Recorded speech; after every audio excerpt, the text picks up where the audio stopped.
Morning everybody. This is a video for those who are not going to make the Zoom meeting this afternoon. If you're going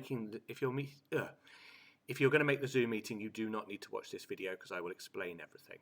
So RE for this term is looking at Easter. So what we're going to do is we're going to have a little Easter lunchbox today, and we're going to talk about the foods that we eat before, around and after Easter. So we're going to look at some food as some symbols for Easter, and we're going to discuss why we eat them. So you're going to need an adult with you to have a little bit of a chat with this morning.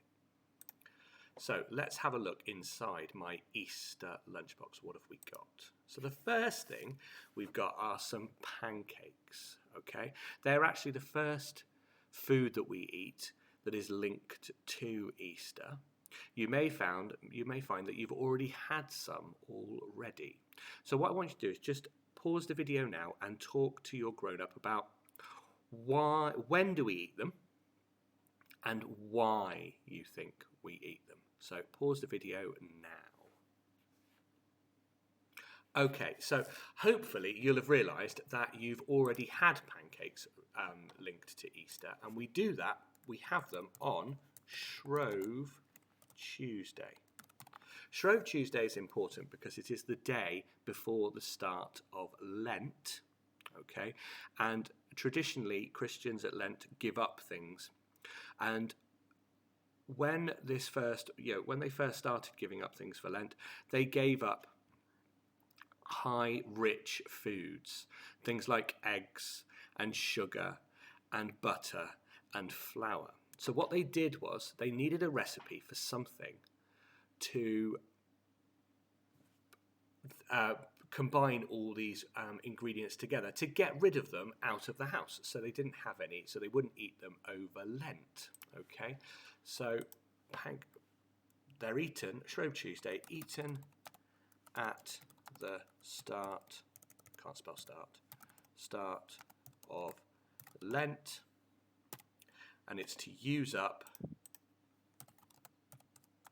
all the rich foods they have in the house. Let me move that over a minute. Have in the house. I'm going to sneeze.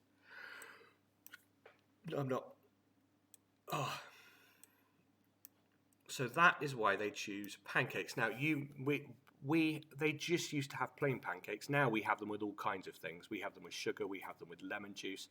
I mean, my children have them with sprinkles, chocolate sauce, and chocolate spread and peanut butter. So obviously not very Christian of us. So that's why we have pancakes. The next item in my lunchbox are hot cross buns. Okay, these were traditionally eaten at the end of Lent. Again, they are very starchy, so they're eaten at the end of Lent, and they are starchy foods, so they're quite full of flavour. So they're full of flavour, and they're sweet. So a lot of them have got currants in and things like this, and the reason why, and then they have the church put the symbol of the cross on it.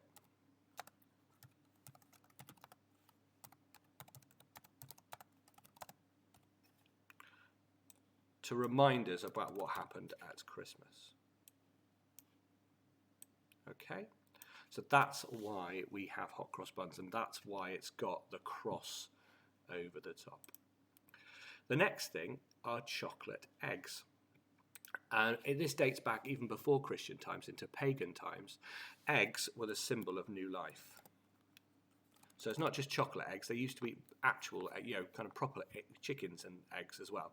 So eggs were a symbol for new life, which is Jesus being born again.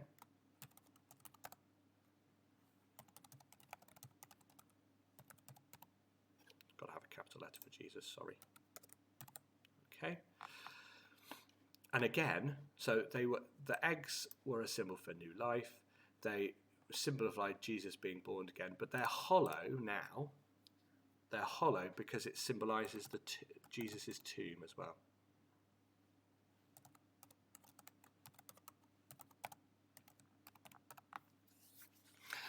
we have that. It's not always been chocolate eggs. Chocolate eggs have only been around for about 100 years or so. Before that, it was real eggs, or they used to get kind of eggs that were decorated in different ways, and they used to be given as presents rather than eaten. Okay, so they were also given as presents, so you might get decorated eggs. And the last thing is roast lamb. Okay, lamb was considered a sacrifice, was sacrificed by Abraham right at the start of when they left Egypt, when the Jews left Egypt.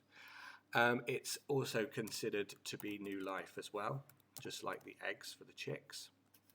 And Jesus was the Lamb of God, which means the Son of God. So that is why, and this is eaten on Easter Sunday. That's considered to be the main meal, the main food on Easter Sunday. And that is why we eat these particular foods. Quite a lot of them, especially with the Easter eggs, are fairly recent. Now, a lot of these traditions are starting to disappear, so you can get things like hot cross buns all the way through the year. You can get chocolate eggs almost all the way through the year now. Roast lamb is eaten all the way through the year. So, and the same with pancakes as well.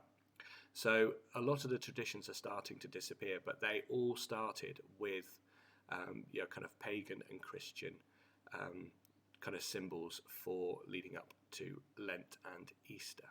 So what am I asking you to do today? So the sheet that is in your pack is split into two sections. The first section is like an Easter lunchbox. So I want you to design a front cover as if you were going to give an Easter lunchbox to somebody. So you could include the foods that we've just talked about. You can include anything else that happens at Easter that you can think of. You could do the Easter story on it if you want to. It's completely up to you. There is no right or wrong for the Easter lunchbox picture. And the second part is just finish off the sentences. So hot cross buns are eaten because, chocolate eggs are eaten because, pancakes are eaten because, and lamb is the traditional meat of Easter Sunday because. And you can go back and watch this video again to get the answers because I've explained them all to you. And that's it, really. So I'm looking forward to seeing this work when you bring your packs back into school next week.